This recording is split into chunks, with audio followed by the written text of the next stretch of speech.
ஏதாவது பேசலாம். தேவையில்லாம அசிங்கம்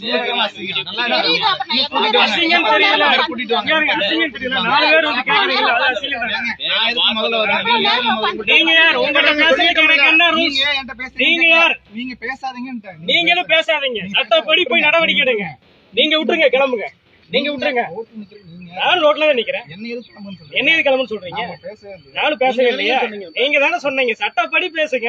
பாருங்கம்மா, நான் உங்களுக்கு டைம் கொடுக்க முடியாதுன்னு யாருமே சொல்லல. உங்களை யாரும் தொந்தரவும் பண்ணல. சார் வந்து 1 மணி நேரம் ஆச்சு.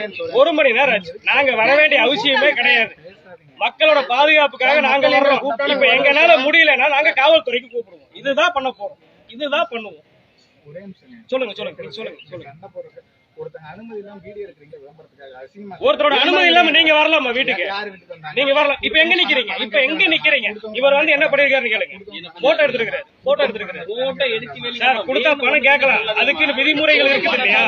விதிமுறைகள் சட்டப்படிதான் நடவடிக்கை எடுக்கணும். சட்டப்படி கையெழுத்து போட்டு வாங்கிருக்காங்களா? இவங்களை பரிதாபப்பட்டு ஏதாவது கொடுத்துருக்கீங்களா? நீங்க இந்த அம்மா பாவம் சொல்லி ஏதாவது பரிதாபப்பட்டு கொடுத்துருக்கீங்களா? சொல்லுங்க. சரி.